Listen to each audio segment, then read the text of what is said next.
everyone, thank you so much for joining me again today. So today I want to share with you all the awesome things and things that you really need to be aware of if you're thinking about buying a new construction. Of course, the idea of buying something that is so fresh and new and you have all these choices is great, yet there are some pitfalls that you want to be aware of. So today, this list is for you. Let's get started. Number one, when is the best time to buy? I get this question all the time. And here is the answer. And the answer is when you get to the construction site and all you see is a little mobile home and piles of dirt. And here's why. A lot of times the prices that are available at the new construction site right in the beginning when the builder hasn't even started maybe putting up models for you to look at, those prices are going to be the best because as construction continues, prices are going to increase because the builder is now realizing that construction costs are going to get higher, they're going to run into some problem. So in the beginning, don't feel bad if there's no models. Go visit models in other communities. If you can't see anything and you're just using the drawings, believe me, the best price you're going to get is right in the beginning of the construction when the builder is just getting started. Number two, let's talk about all the pretty and shiny finishes and the levels of construction and all of those things. And I get it, being able to have control over the colors that you pick and whether it's tile or carpet or hardwood flooring, it's all a great thing. But here is my warning to you guys. Upgrades and the upsells is where the builder is making the most amount of money. A lot of the times it's like 50 to 200% markup is where you will see them. And this is why when you get in and let's say that the model is there and you get into that model and you are absolutely stunned and wowed and how beautiful everything looks because the model is going to include every single upgrade that the builder can possibly do, and everything that you see in that model is going to be upgrades and top of the line things. So when you're sitting down and you say, oh, well, I want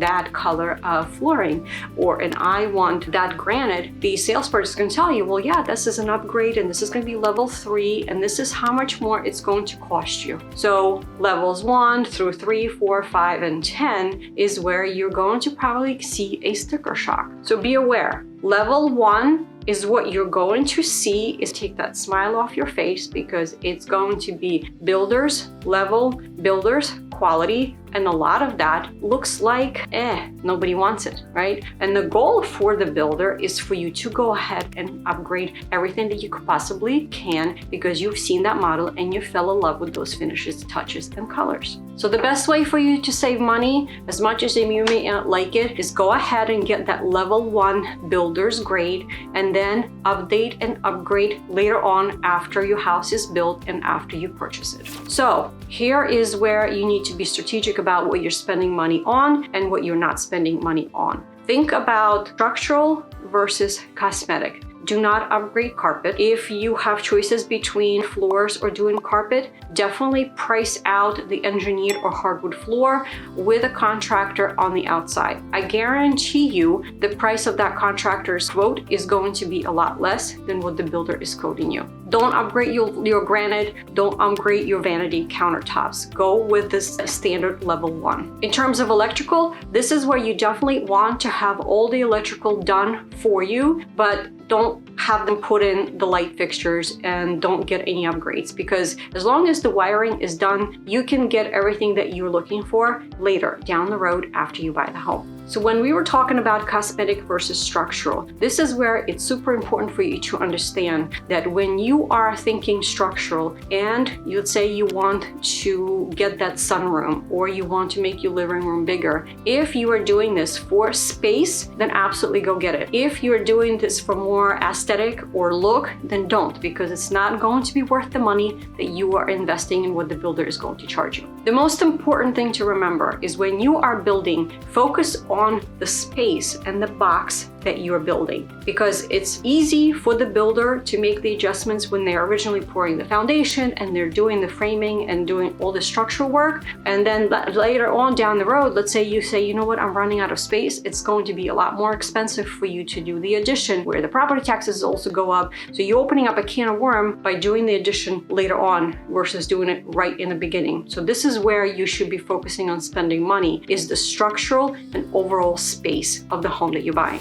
Next thing, let's talk about property taxes on new construction. This is going to be the highest rate you can possibly have versus if you were to buy a regular resale home. And also, the property calculation is going to be based on your final sale price, which means that if you get all those updates and upgrades that the builder wants you to get, it's going to affect and have a high sticker price on your taxes. So just keep that in mind when you're shopping. Next tip, do you need to have a real estate agent work with you to help you and guide you through this process? 100%. What you have to remember, and I'm going to talk about this in a little bit, was that the salesperson in the sales center only works for the builder, and they are focused on protecting the builder and making the builder the most amount of money. You need to have someone on your side to help you and to guide you through the process and just to watch your back. So definitely have a real estate agent. And remember, here in many other states, using a buyer's agent doesn't cost you. And so why not have someone on your side? Next tip, absolutely get a home inspection. And that may kind of sound counterintuitive because you're thinking, well, it's a brand new house. What could possibly be wrong? Well, here's why. In many cases, the builder is going to subcontract different work to different contractors. And you want to make sure that those contractors are not cutting corners because there's nobody there to keep an eye on things. So you definitely want to get home inspection. You definitely want to have someone on your side who understands how construction works, who understands today's codes, and they're there to protect you. So home inspection is a must. Now let's talk about the contract. That's like a big elephant in the room because it is so important to make sure that you understand how that works. So first of all, what you have to remember is that the whole contract from start to finish, 100% protects the builder and not you, the buyer. There are delays that are built into the contract to protect the buyer and not you. And a lot of times when you're reading the contract, you will see that those delays can be up to 2 years. So that is something that you need to look for and to think about. Where are you going to live when you're building this home? This is something that's important to consider, especially if you have a house. You are allowed to do home inspections, so make sure that you insist on being able to do that and you have your home inspector already lined up, as I mentioned to you before. Now let's talk about mortgage company incentives. The builder is going to absolutely want you to use their own mortgage lender, their own title company. And then they're going to say, well, we have some incentives for you to go ahead and do that. Maybe if you use our mortgage lender, we will finish a basement for you, or we will give you a certain amount of money towards some upgrades. And that's all okay, but you know what? Let's figure out and do the math. Remember what I told you about how much extra money the lender makes on those upgrades? Yeah, you're going to see this when you do this math. That's one. And two, more often or not, builders' mortgage lender will charge you a higher interest rate on your total 30-year mortgage than someone that you would use who is your own trustworthy or a lender who is recommended by your own realtor. So when you do the math and figure out how much more this purchase for the 30 years is going to cost you, it's not worth getting the basement finished, which you can do down the road, and it's not worth getting that credit towards these upgrades that is not worth to do in the first place. Let's talk about protecting you and cancellation of the contract. Is that even possible? It's almost impossible to cancel a new construction contract. Because why? Because the contract protects the builder and not you. So I am just reiterating that to you as well. So if you lose your job and you cannot get a mortgage, there's a very good chance that you're going to lose your deposit. And the deposits are pretty hefty when you have new construction. You start out with a 10% deposit first, and then you have to put another 10% down. So if you decide to cancel it, then you truly have a valid reason. Someone in your family passes away, you cannot get a mortgage, count on, more likely than not getting your deposit back. And here's the thing, if the seller cancels the contract, right, the builder, you will get your deposit back. Yet think about this, well, what about all this lost time and the opportunity? And what if you already sold your own house? The builder doesn't care. They'll get your deposit back and they'll just move on. So just some food for thought here. And let's talk about if you have to sell a house. The builder does not care that you have a house to sell, and they're not going to accept your contract to purchase with a home sale contingency. Basically means that in order for me to buy the new construction home, I have to sell my own home. So what they're going to say is, great, when your home is under contract and you have a closing date, then come back to us and we will do a contract. And whether or not that home is still there for you, You never know. So that means that you have to get your home ready, work with your real estate agent, get your home under contract, and then you get the new construction home under contract as well. Well, here's where the problem comes in that I really want you to think about and make plans for, is if you put your home under contract, in 45 days, you have no place to live. You need to consider that, where in new construction, delays are very common, 6, 9 months or more. And remember, that lender, the builder, is protecting himself in the contract and saying, I can have up to 2 years of delays, and that's okay because you agreed to it here where it says that in the contract. So you need to figure out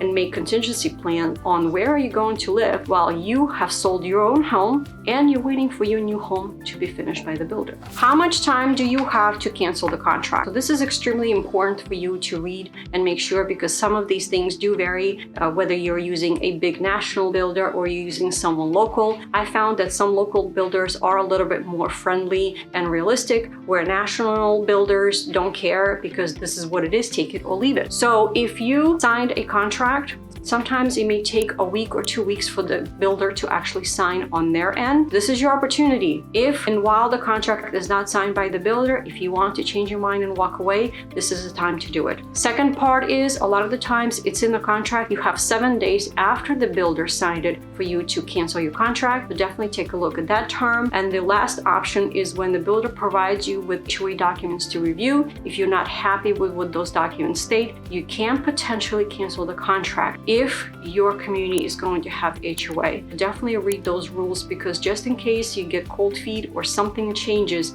this is the only opportunity you will have where you can cancel the contract and walk away. Another important point that I want to make for you to consider is builder's warranty.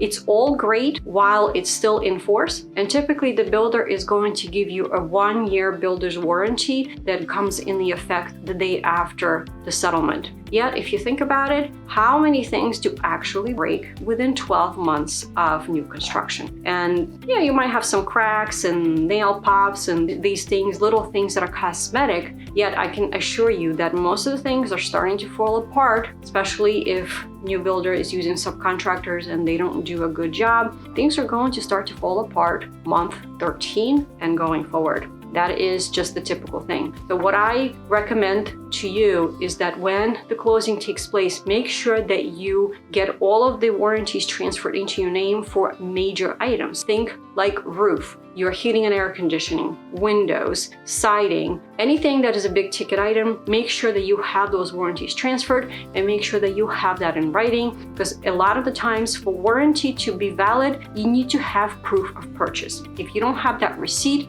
that warranty is null and void. And a lot of the times, this is not something that they provide to you. This is something that you need to ask for and keep pestering them to make sure that you get it. So these are the tips that I have for you. As you can see, there's a lot of things for you to be cautious about when you buy new construction. This is why it's extremely critical for you to have an agent on your side, a special agent who is well versed in new construction, contracts, and working with big builders. So of course, if you have any questions about the builders in our area, please reach out, because we would love to be your real estate in your community resource of choice and be able to answer your questions and help you out. Of course, our state is small, yet it is mighty. And yes, we do have new construction that is happening today. There's lots of things that are happening, and there are different price ranges depending on where you're looking. So if you have any questions about any of these homes, depending if you're in North Jersey or South Jersey, please reach out to us and we're happy to answer questions. So thank you so much for joining us. I hope that you found this video helpful, and we will see you next time.